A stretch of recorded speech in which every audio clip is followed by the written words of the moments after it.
So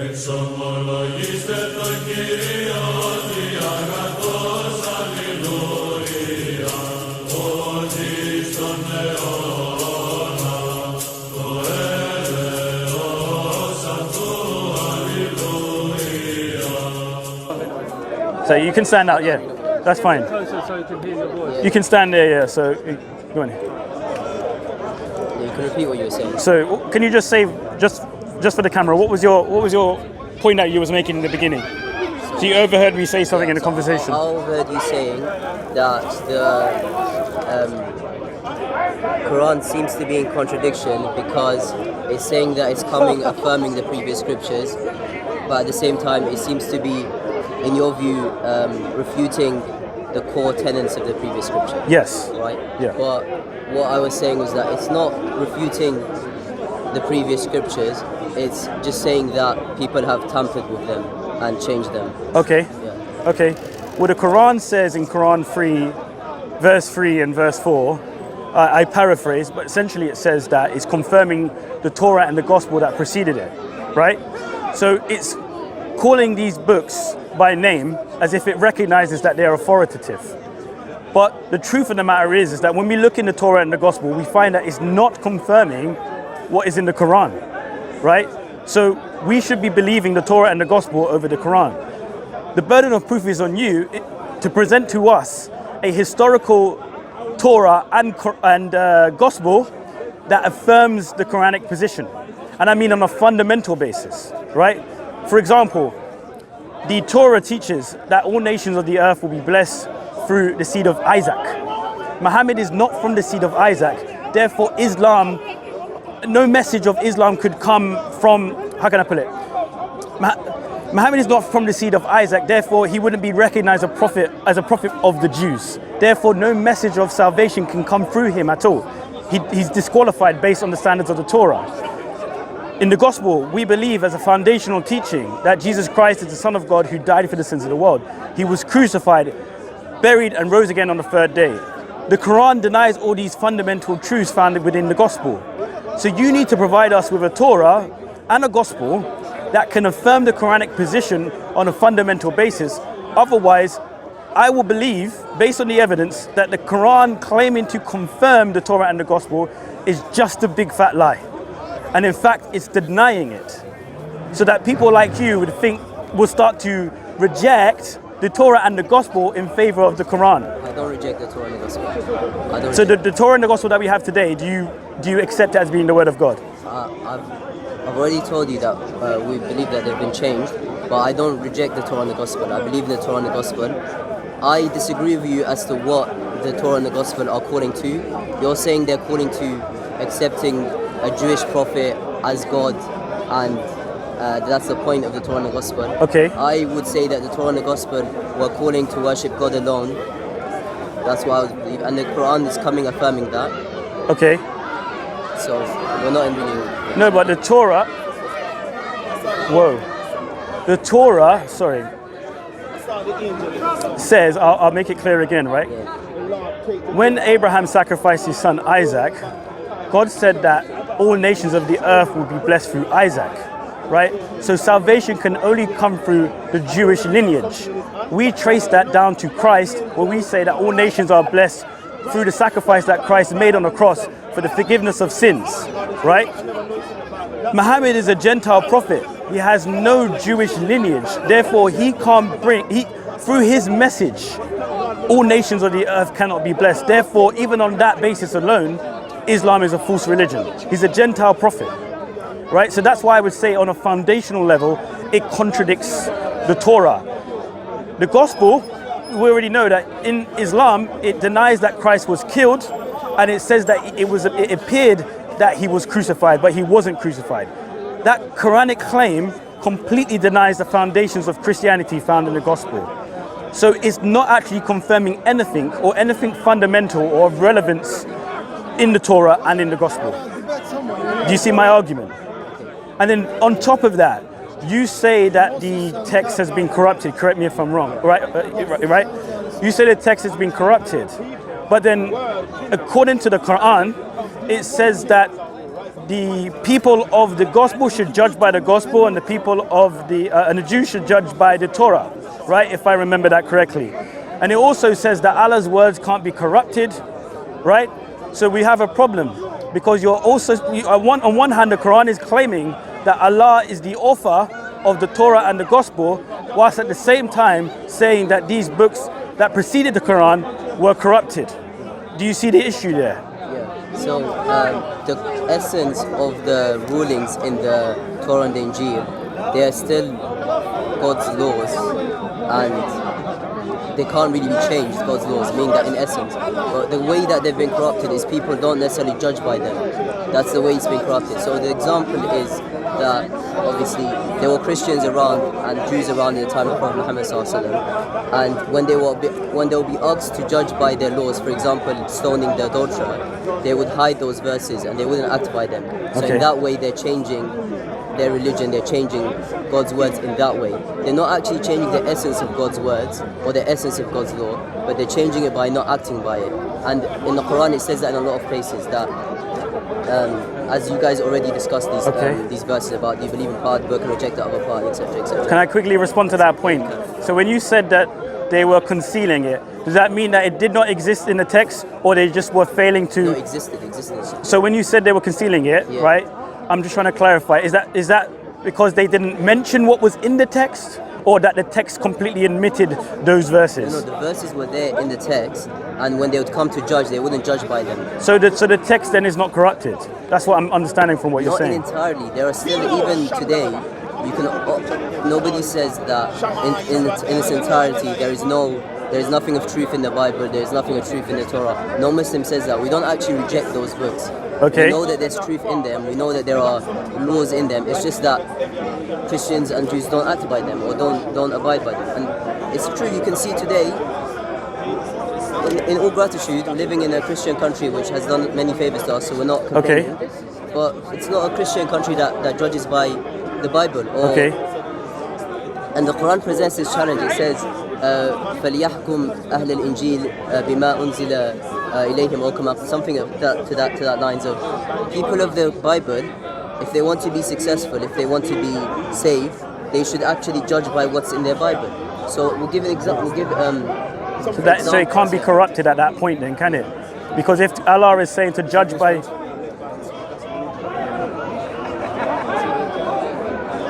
I think it's your move down or up. It's not that exact place. Oh yeah. You believe in part of the Scripture and not in... Let me see. Are you trying to confirm for yourself or for him? Is that the verse you mean? Yeah, so in here what was happening is that they weren't supposed to be evicting people from their homes. It mentions that in their books. But at the same time, when they would come to them as captives, they would ransom them. So they would act by part of their scripture, and they'll deny the other part, which they're not supposed to evict them in the first place. So that's one example. Yeah, it's about that verse. That's one example. So we can't. We have to take the whole thing. That suggests, doesn't it? That suggests we have to take the whole Bible, and we can't just pick some bits of it. Yeah. But you're saying that that's what we should do. Okay. The point of that is that you guys claim that what I would claim is Paul's version of Christianity, in that Trinitarianism and that Jesus is sacrifice and blood and the salvation. You claim that is all of the book, but that's a difference in biblical interpretation, and there's a valid difference there. You can actually have valid Isn't it the same book that this verse is referring to? That was referring to clear verses saying you can't, you shouldn't evict people. And at the same time, they were doing that and they were ransoming them. Is it all right if I just stay on the main point, if you don't mind? The problem is with this dilemma. The problem that you have with this dilemma is that it doesn't actually matter what's in the Torah or what's in the Gospel. As long as it's not confirming the Quran is always proven to be false. Yeah, but we wouldn't say it's not confirming the Quran. So for argument's sake, the ways it confirms the Quran, which then you could say to bring proof, etc., is that we believe that the prophecy of the coming of Muhammad ﷺ, or Ahmed, was mentioned in the Torah and mentioned in the Injil. And the example of that is that the Jews were awaiting a prophet. Yeah. The Jews were awaiting a prophet to come. but they rejected him when they found out that he's coming from the Arab tribes. But they were awaiting a prophet because their book had signs of where the prophet's going to come from, etc., etc.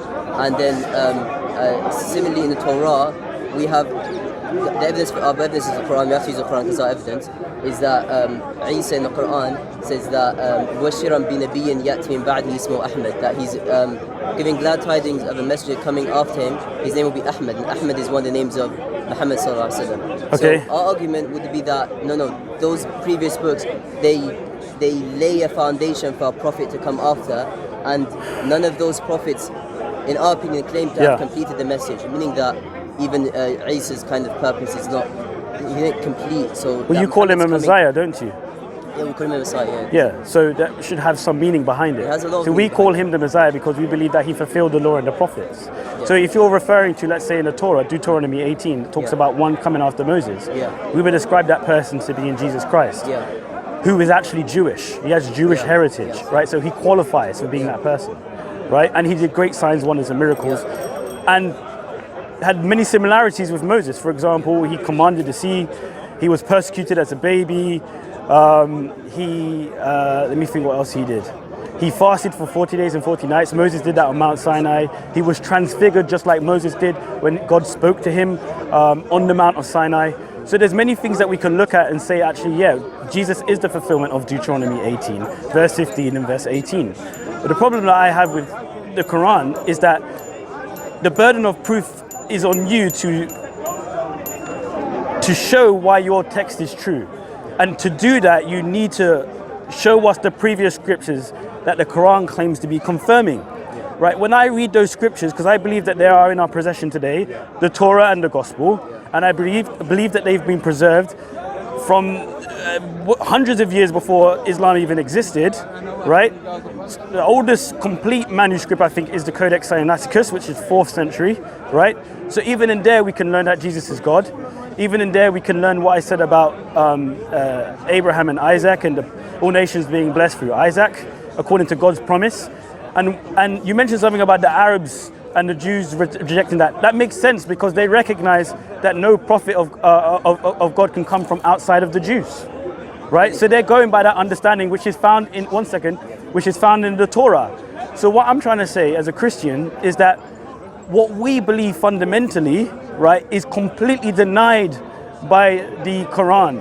You need to show me where the Quranic fundamental beliefs exist in a Torah and in a Gospel. If you can't do that, then your claim is pretty much empty because you have no evidence to show that any scriptures that preceded Islam confirm the contents within it. All we have to do is believe that what the Quran claims is the truth, and that's it, without the evidence.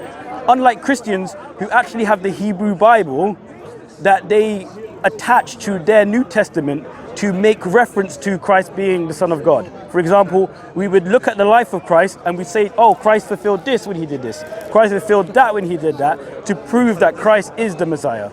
You don't have such things. You actually just say it's corrupt. And let me just add one more thing. From a Christian perspective, right, I cannot say that the Jewish Bible is corrupt. Because if I say that the Jewish Bible is corrupted, then I shoot myself in my own foot. I basically deny my own faith. But yet you have two books, the Torah and the Gospel, that preceded the Quran, and you deny them both. You don't deny them. That's so where is the so would you affirm if you don't deny the Torah and the Gospel? If you don't, I'm just covering my own face. Oh yeah, if you don't mind, yeah. It's not threatening you. Just because you're recording me, I don't want to. That's fine, but just don't touch my camera. Okay, I'm just making sure. No, that's fair. Yeah, that's fair. That's fair. Sorry. Yeah, misunderstanding. Right. Sorry. So the claim that a prophet can only come from the Jews, the Quran refutes that claim because it says "Ma kana Ibrahim Yahudiyan or Nasraniyan." It says Abraham was not a Jew, neither was he a Christian. So that refutes that. So Abraham and the prophets before him, they weren't Jewish prophets, but they're still prophets of God. So it's not necessarily a claim that a prophet of God has to be a Jew. So that can I respond to that? Yeah. There was this distinction made with Abraham. Right? God made a promise. I mentioned it earlier. I'll say it again though, just to clarify. God made a promise after Abraham attempted to sacrifice Isaac, right? Not Ishmael. Isaac, clearly Isaac, God's one and only son, according to the Torah. right, at the time, right, after he went to sacrifice Isaac, God said, I'll paraphrase, by his name he swears that all nations of the earth will be blessed through the lineage of Isaac, right? So Isaac, from after Abraham, Isaac was set apart, so that you can't then make a claim and say, okay, the prophets before Abraham showed that it could be anybody. No, because God made a distinction with Abraham that he would be the God of his children. That's why the Messiah had to come from the children of Abraham, specifically the lineage of Isaac, because that also fulfilled the covenant or the vow or the oath that God made to Abraham, that all nations of the earth will be blessed through the seed of Isaac. That's why Muslims do not qualify. That's why Islam doesn't qualify, because Muhammad is an Arab. He has no Jewish connection. He may be, some may argue that he's a son of Ishmael. Even if that's the case, he doesn't have a covenant that he doesn't have the same. He didn't have a covenant. He had a blessing from God. He didn't have a covenant. Isaac was the only one who had a covenant with God from the two of them. So I think you're also aware that there's already difference of opinion as to which of the son was it sacrificed, was it Ismail or Isaac? And I think you're already aware that Muslims claim that it was Ismail. So to go into that, there's no point. We can go into that briefly. There's no point trying to go into that. But I do want to say about we don't deny that the Messiah or Isa alayhi salam, peace blessings be upon him, that we don't say he didn't come from Abraham, and we don't say that. We don't deny his virtues, that he was from the lineage of Abraham, and we don't deny Abraham's virtues, that lots of prophets came from his lineage of Yaqub, Jacob, and Yusuf, and Ismail, and Ishaq. We don't deny any of that, and the main difference in Islam, we don't distinguish between the prophets, and we respect Abraham, and we respect Isaac, and we respect Ismail, and we respect Muhammad alayhi salam. We respect all of them. So those are the 2 points I wanted to make. The first point being that obviously there is already a disagreement as to you believe that all of the prophets had to come from Isaac because he was the one that was sacrificed, because Christians say that, and I'm not saying my opinion, but it's common knowledge that Muslims believe that no, it was Ismail who was sacrificed, and that's what the Quran says. Okay. So those are the 2 points. Let me respond to that. I don't think it says in the Quran specifically that it was Ismail, right? It's something that they I think it's something that they estimate, right? But even if that is true, it goes to prove that the Quran is only changing the story of what existed before, right? It was already understood that it was Isaac, right? So the Quran comes around, says it's confirming these scriptures, and then changes the narrative of things that were understood for over 1,000 years by the Jews, right? Interestingly, right, your Quran also proves that.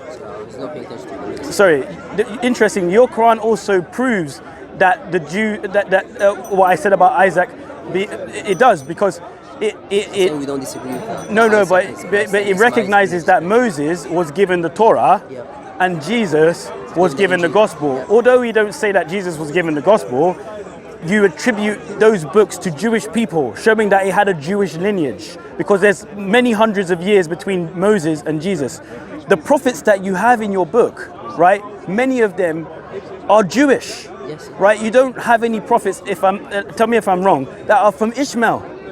Tell me if I'm wrong, right? And if Ishmael was the promised child, right, through whom this covenant of God would be established, then why don't you have any prophets from Ishmael that you can refer to in the Quran? I feel like you're kind of speaking past kind of things that are commonly established, which is that we believe that Muhammad is from the lineage of Ismail, and we believe that. But you refer to Jewish prophets. Yeah, about Jewish prophets, this is a point of agreement. It's not a point of disagreement between Christianity and Islam. Islam recognizes that that the Jews were blessed people, that many of the prophets came from the Jews, that they were favored people at a point, and it even says every time a prophet would come to them, it would come in their lineage, it would come in their people.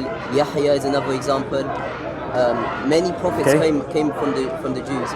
We believe that. We don't deny that. We do believe that eventually what happened was that God became angry with the Jews, because every time a prophet would come to them, they would try to kill him, and then this is close to home for you, is that they also tried to kill Isa alayhi salam, but then we believe that Allah saved him. Yeah. So that point about the virtue of the Jewish prophets or the virtue of Jewish lineage, we accept it, we don't deny it. We don't take it to the extreme to say that therefore God must be a Jew. We don't say that. We say God doesn't have a lineage and you can't imagine him and etc. So it's not really a point that we're disagreeing on. That's basically. Yeah, but these are core beliefs of Judaism and Christianity. That's my point. So when the Quran is saying that it's confirming the Torah and the Gospel, it has to confirm the fundamental beliefs of the Torah and the Gospel. If it doesn't, then it's not confirming anything. Does that make sense? Yes, so it's a deception. Makes sense. In other words, it makes sense what you're saying, but I don't disagree with you. I agree with the premise that if the Quran is confirming the previous scriptures, then it has to confirm the core tenets. I agree with that premise, but obviously there's just a difference in interpretation to what the core premises are, and that's a valid difference. How is that a valid difference? The reason it's a valid difference because even biblical scholars of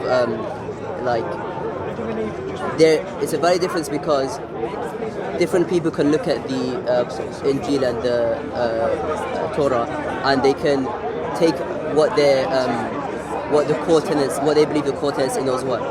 Our beliefs as Muslims of what the core tenets of those were is that they called to worshipping God alone, that all of the messages called to worshipping God alone, and they called to believing in the hereafter, and they called to prayer, and they called to keeping ties of kinship and charity, etc.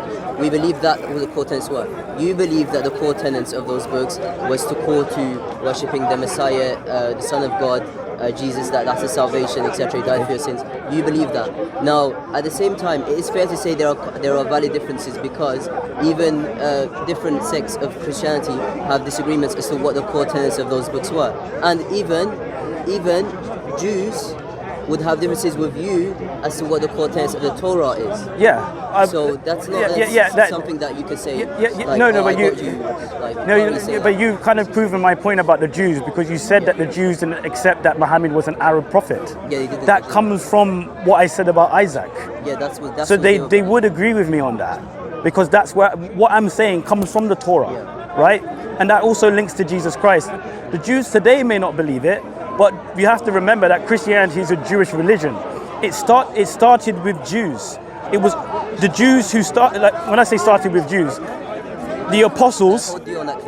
Can I just say something? The apostles of Jesus Christ were Jewish men, right? And they didn't even know that Christianity was for the Gentiles. It was only up until I think Acts 10 when Peter went to Cornelius' house after having the vision about these foods on tables and things like that he realized that the salvation was also available to the Gentiles, right? So it was a Jewish religion. It came from Judaism. It was established by Jewish people who were given power and authority by Jesus Christ to do signs, wonders and miracles and preach the gospel in his name.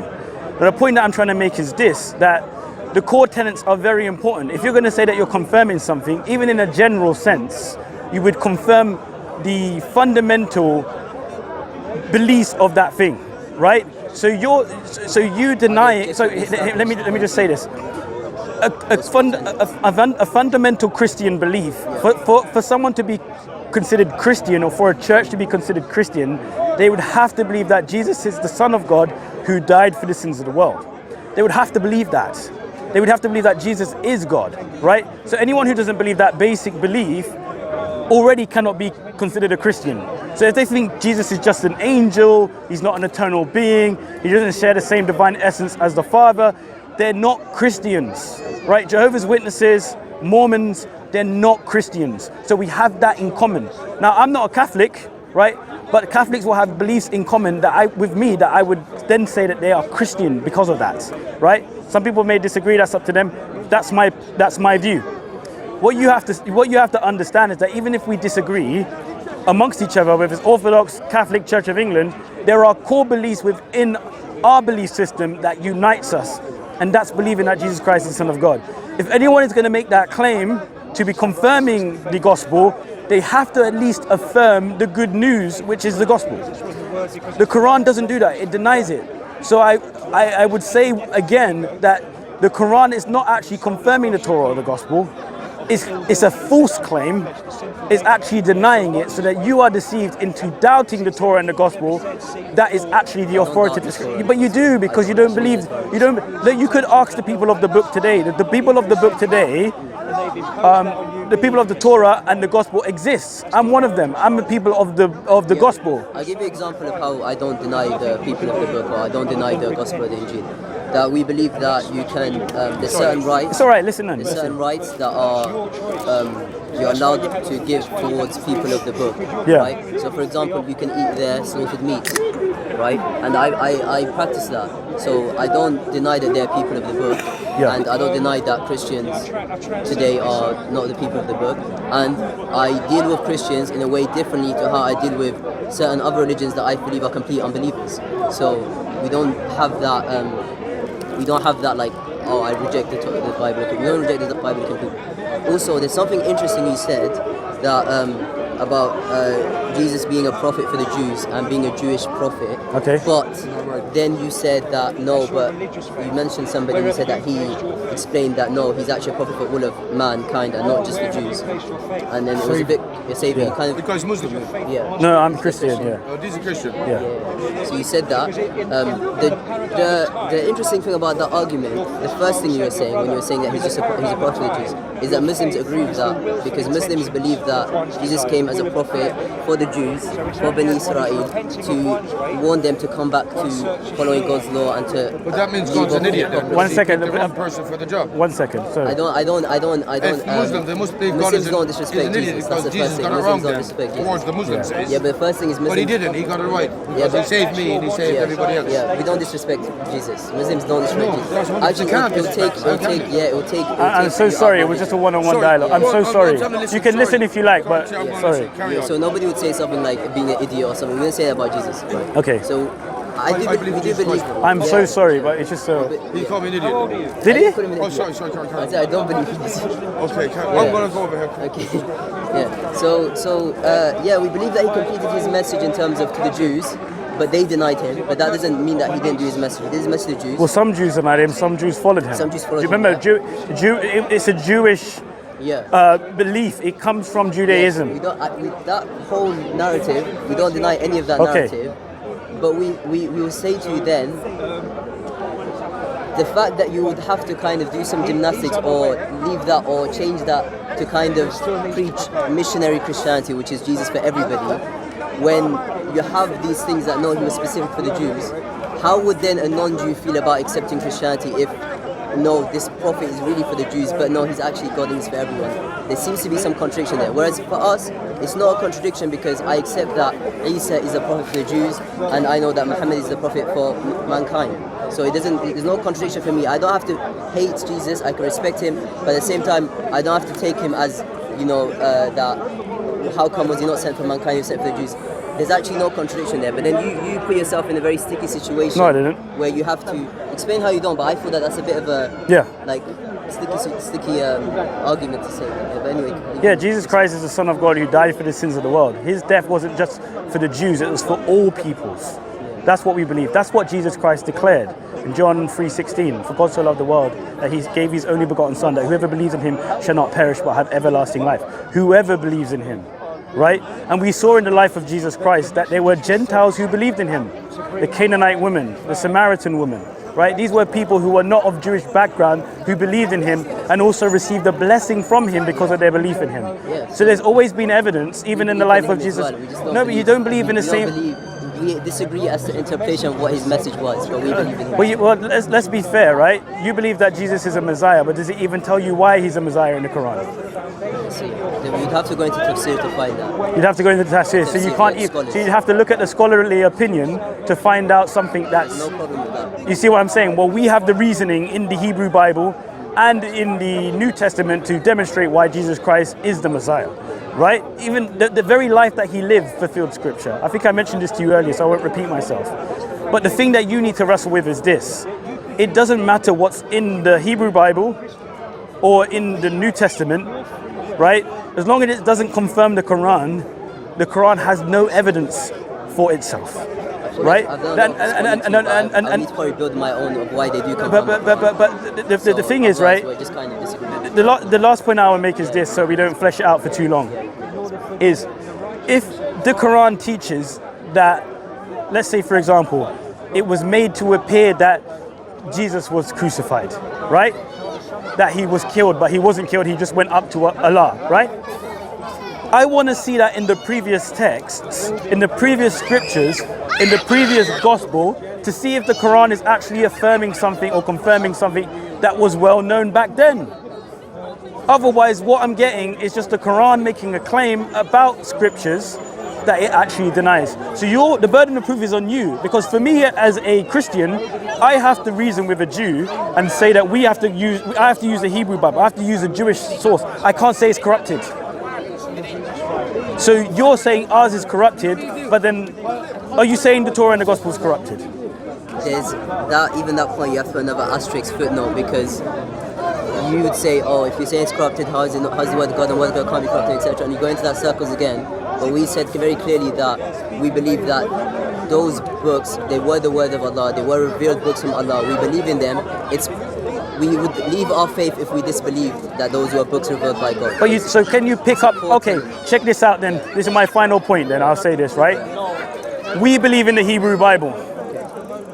And we believe in the New Testament. And we can read both of the scriptures and have no problem with that. Can you read our scriptures? Can I read it? Can you read our scriptures and follow God? Can I read it, or is it wise to read it? Obviously I can read it, but is it wise to? Not really, because necessarily we have the Quran that there isn't really doubt in its corruption.